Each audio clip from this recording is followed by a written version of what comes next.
Fire in the hole.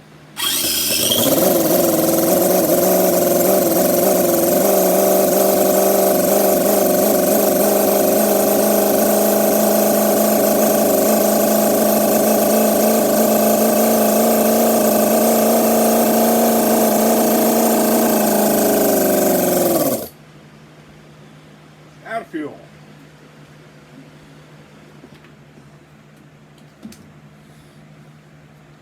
Hey guys, what's up? All right. It's Double Deuce back. Oh. We're going over the LS52 today. It's a Cison engine. It's, oh God, it's crazy. It's just unbelievable. I don't want to put my mug on there, but this thing is just, it's a fresh new look on an engine, I'll put it that way. And that was basically, like I say, the first start right there. And so I'm going to kind of go through a couple of details on it. One thing before I forget,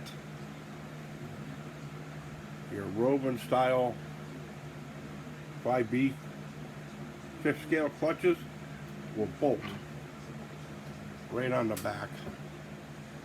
You just got to shorten your threads of your bolt here so it doesn't hit your starter, but like I say, it bolts right there, so we don't have to worry about a clutch for this engine. So anyways, grab your favorite smoke, beverage, and popcorn, and I'm gonna fire it up again and we'll go over some things. So here we go.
Back.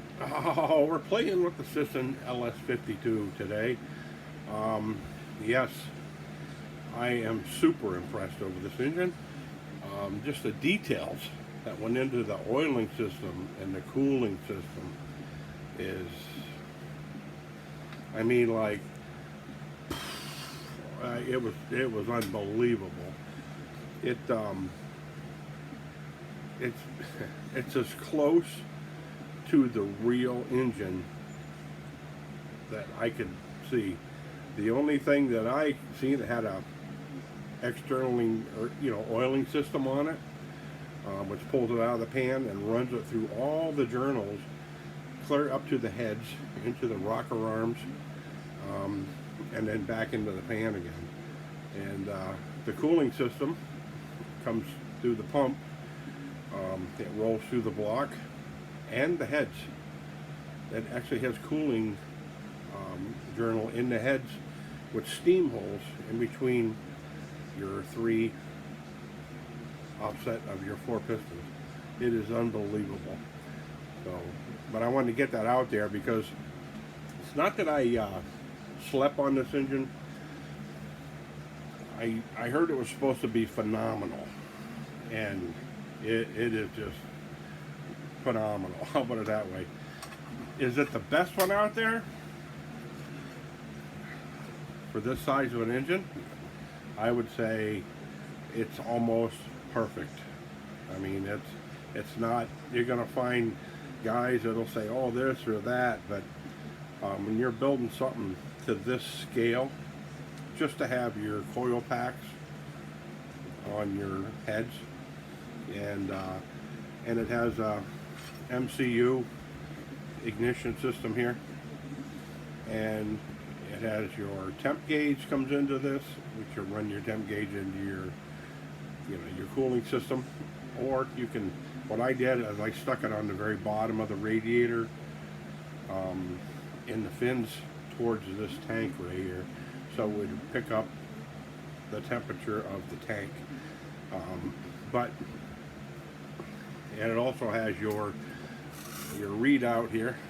I just put mine out with some Velcro here, because this is not going to be a permanent fixture on this thing here. They send you a fuel tank or an oil tank. When you get the whole kit, this is what comes with it, the whole kit and caboodle. Problem is, this thing here needs to be higher than the engine. That way your overflow comes in and gets all the air out. So right now I went through these directions twice, and they were very, very easy to read, and I think I have them right here with me. But they were amazing with the detail in just the directions that come with it. Now you're going to see up here, I wrote the belt down right there.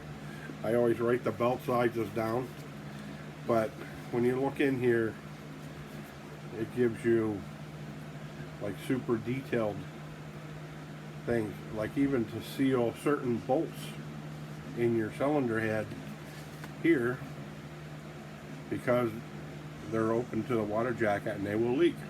So right now I do have one leak, and it's kind of my own fault. It is in the water pump here on that bolt right there. It's leaking out of there. So I don't know if the rubber O-ring moved, because I put a dab of silicone sealer on the O-rings when I put them in, but this one here is leaking. So, but maybe I was supposed to put a little, RV sealer on the bolt. So I'm going to take it off. I got it running. That was the first start. I'm going to play with my hall sensor a little bit, make sure it's, where I need it. And when you're working on the stand, everything's kind of in the way, so I'm going to have to get deeply into the front of this thing here. And so it's, I'll probably pull the radiator away, get in there, and then actually have it running like a dyno, so I can tune it and set the carb. Nothing's been played with. I just plugged this thing in out of the box. It was put it together, do everything they say in the directions, put your hall sensor in the middle, test it for spark to make sure your lights are lighting up here when you're turning it over, and then there was a carburetor adjustment. Now they did upgrade the carburetor on this, and it is pretty nice. It's not the cheap carburetors we've been used to. That's just kind of a block of aluminum with a shaft running through it. This has a nice heavy return spring on it, and it's very well built, I'll put it that way. But so far, I'm going to do a lot more on this engine. I may do one more series of it on this, and then it's going in a car. And believe you me, I am going to be setting a rev limiter, because the build that I have in mind for this LS engine, I kind of want it to be on the drift side, and the cool thing is about these stock Chevrolet LS's, they do have a rev limiter, and you can hear them pinging and bouncing off of it, and it's pretty cool when you're doing a burnout. So, but anyways, I wanted to get a video up on this thing here, because I don't feel that it's really got the recognition that it should have. To me, like I say, it's a stunning engine.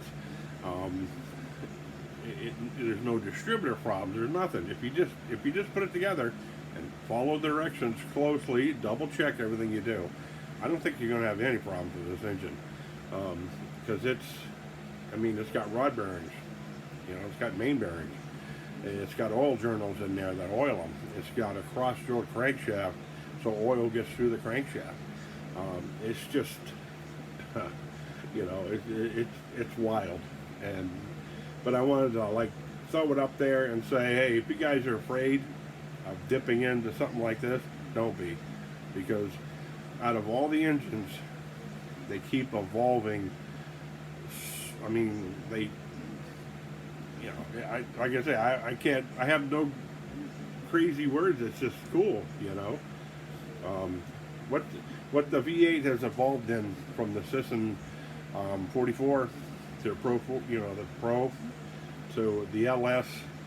It's we have many other engines out there that are coming out, and I do want to mention too, because I'll probably do another segment on the Rafia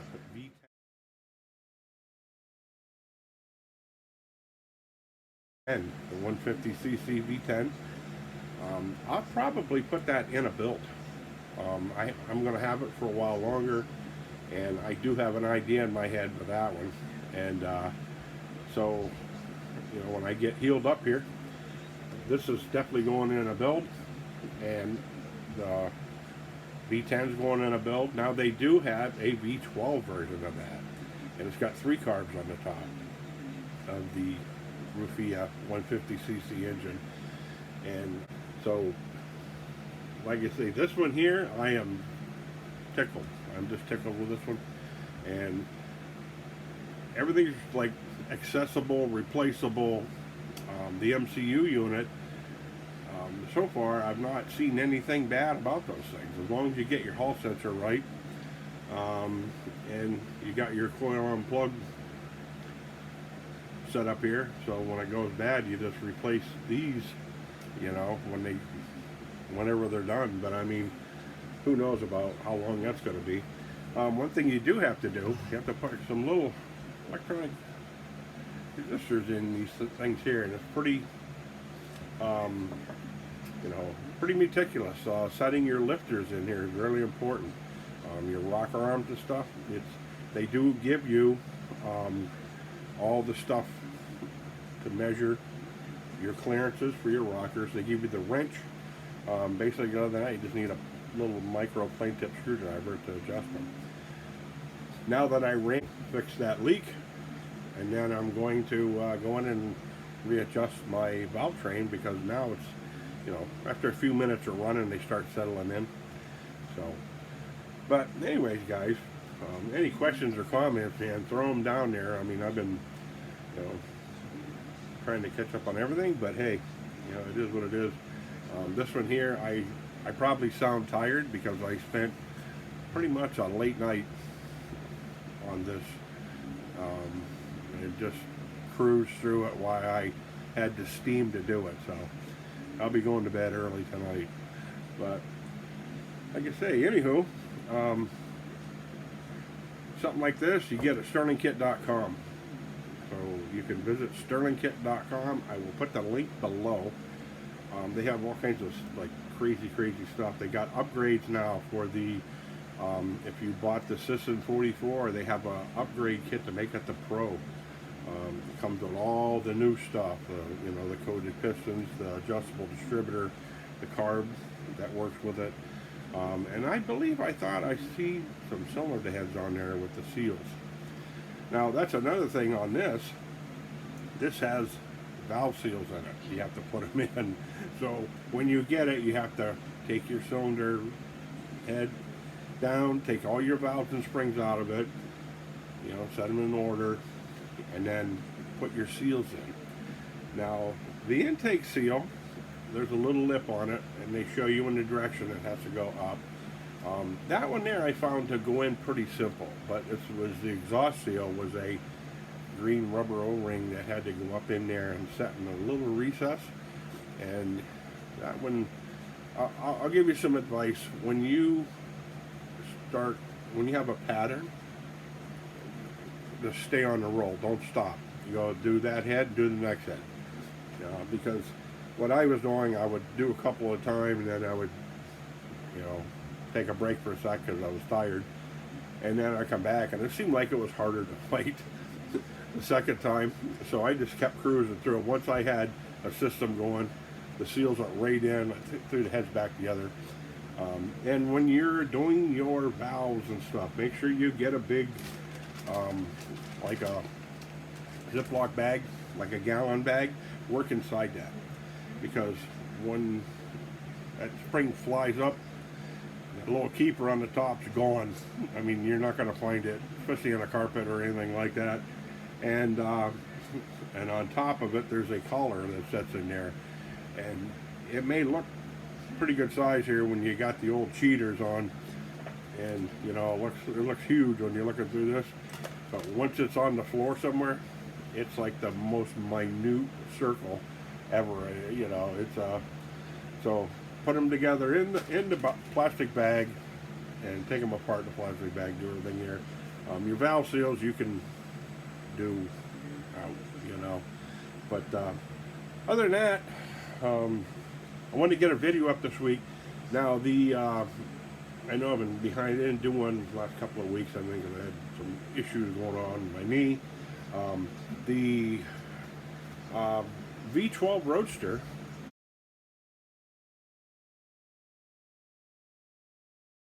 will be coming back into sight too, so stay tuned for that.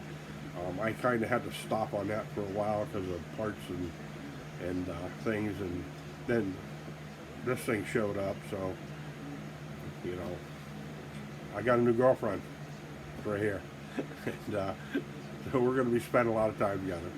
But anyways, guys, that's it for today. Any questions, comments, feel free to put it down below. I'll try to get to it as fast as I can. Like, share, subscribe if you want. Tell your friends. And like I say, don't be afraid of this engine, because I was blown away. As soon as I put it together, first hit of that button, it started right up, and it was seating itself. So, you know, they warm up, you got to shut them off, let them cool down, because all those parts are like rubbing together, getting hot. So anyways, that's it for today. You guys have a good one. Adios.